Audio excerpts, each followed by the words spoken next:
fives, maybe? No, yeah. There's only about 3% to roll that particular number. And a 4 now for Peter Jez Thompson, playing the yellow checkers. 4s, 6, 4, double sixes. There's some very painful rolls for Perry. 6-1 is also a great number. It will pick and pass, hit the red checker on the 2-point and make the ace point. And Peter Jez Thompson is looking at the recube already. He's burning up his time.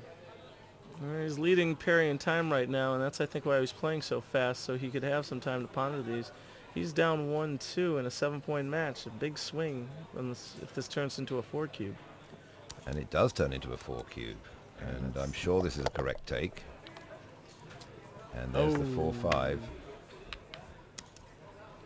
Comes in. He brings that checker in to try to cover the ace point in case it's not hit. But it does get hit. And comes out. Nice roll for Perry Gardner. Now firing at other checkers. But an instant 3. Where's the 2? Maybe he plays this in board. That's the only way to... You can either bring it down. That volunteers 16 shots. I think it's 17 where it is at the moment. So he brings it down. The 4s are slightly blocked by that point on the 8-point. That's minimum shots. That's 16 shots only. It's a bit of an underdog to hit this. Rolls a 6-1. Below average number for Perry Gardner. The 6 is forced. Just looking where to play the ace. Dupe the 4s here. Duplicates the 4s, but he hits. And Perry's gone from big winner to... Oh. He's happy to see that anchor. An anchor, of course, is when you have a point made in your opponent's home board. When you have a single blot there, it is, of course, vulnerable. Once you have another checker on top of it, i.e. 2 on a point, it can't be attacked. However, Perry's got some bad breaking numbers. Yeah, it looks like Perry is in terrible trouble here. He needs a set of 5s.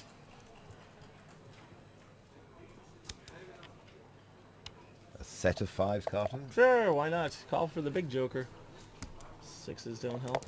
A set being what, Carter? A set would be doubles. Ah, double 5. Yes, that would do the job right here. As it goes, his checkers start moving towards the back of his board, and his position starts to crumble. A double 3 for Peter Jez. Just looking around. He knows now that red will be forced to come off that valuable anchor if he rolls a 5. And he would love to be able to get those checkers split, pick them all up and close him out, and gammon him for match, no less. Yes, this could be the final game. All it takes is that 1 4 cube gammon, and poor old Perry, one of the reasons he's in a lot of trouble in this position is because a lot of his plays will be forced. If he rolls a 5, he has to bring a checker out from the back. If he rolls numbers smaller than 5, then he will have to play his checkers to the back of his home board, where they are completely useless. And in so doing, he may even leave a shot. And certain numbers like 6-4 and double 3 will leave a shot.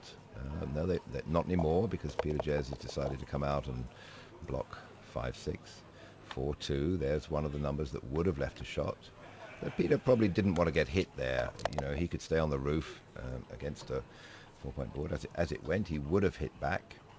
Now, once again, he's trying to maximize his chances of scooping up those red checkers in case they're forced out with a 5. Yes, he's covering all his bases here. He can get hit with a 5-4 and a... Oh, now Perry's remade a 4-point board. Maybe there's some glimmer of hope. Not really. Well, there's always a glimmer of hope with double 5. Double 5 is a winner for red. Yes, it is. He's well ahead in the pip race here. The problem he's got here, Carter, is that all of his other numbers are bad. Even 5-6 is not that great, although he'd probably take it at this stage. I think he'd take it in a heartbeat. Somehow, Perry Gartner manages to hang on to a 4-point board. 6-4, pretty much forced. And there goes the board. Perry is now very grateful that he hasn't rolled a 5, and I'm afraid Peter Jez has to leave a shot with a forced play for a 6-1, but doesn't get hit. Now the gammon chance has massively receded, in that at best yellow can only close out one red checker. And believe it or not, from this position, red still has some kind of a racing chance. The percentage on your screen there says only 3%. I would venture it's perhaps slightly higher than that, maybe as high as 5 or 6% from here. Especially with only 2 checkers off. Well, he has a little bit of shot equity as well. He's not going to hold him long with that 2-point board. He's not. Well spotted, Carter. Thanks, John. I think, of course, he's not going to hold him long with a 2-point board, but it would give him the tempo. And it would, hitting a shot in the barrel would almost certainly save any potential gammons here. Peter Jez pressing on. Probably feeling rather pleased with himself for shipping that 4 cube over. He's got to be happy with this result, and Perry has to leave with the 5-4. Yep. He would, under normal circumstances, he might well stay another roll, hoping to get a shot. And in fact, he would have had a shot. But he'll just settle for saving the gammon now. And the score will move on to 5-2 in Denmark's favour. That's what they needed. And just really going through the motions now. Even the 6-6 will not save Perry Gartner. Gin or no? Doesn't matter. I think It's not gin. he will resign any second now. It's mathematically impossible for red to win. And so indeed the score does move on to 5-2 in favour of Denmark.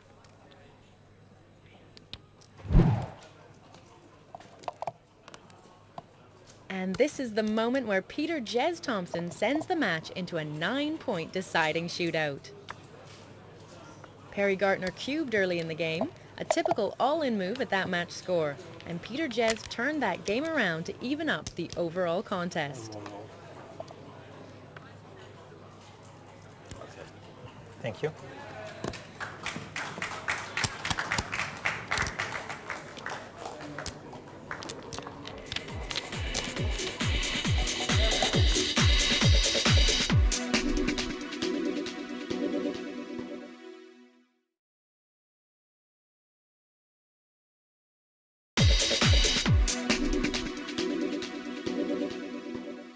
Welcome back to the final of the Nations Cup and the 9-point consulting doubles deciding shootout between the USA and Denmark.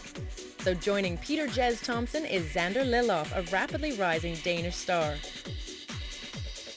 And Team USA is completed by Howard Markovits, a well-respected tournament director and hugely experienced player.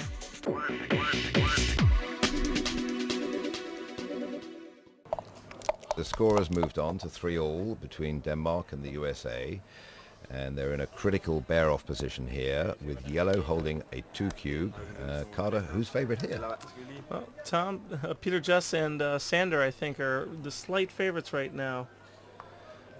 Pip count's very close. Pip count's close, but they're on roll, and that's critical. You may be looking at a reset. Oh, they're talking in Danish now, Carter. Yes, I don't think the Americans have a Danish translator. And okay, I think they may be making some opponent-dependent decisions here. No, they've decided not to cube. They don't want a 4 cube flying around at 3-all in a 9-point match. They decided to roll. It would have been a perfectly reasonable time to recube. And that 6-1, I think, is going to draw the cube now, Carter. Yeah. Here it comes. Oh, this has got to be a take. 22%, Carter. Right on the line. This is a take. The ace-point gap works against both of them. I really like taking. Well, I'm going to go out on a limb here, Carter, and I'm going to say this is a small pass. I think in a bear-off situation, despite the fact that you do have some opportunities to recube, they can't use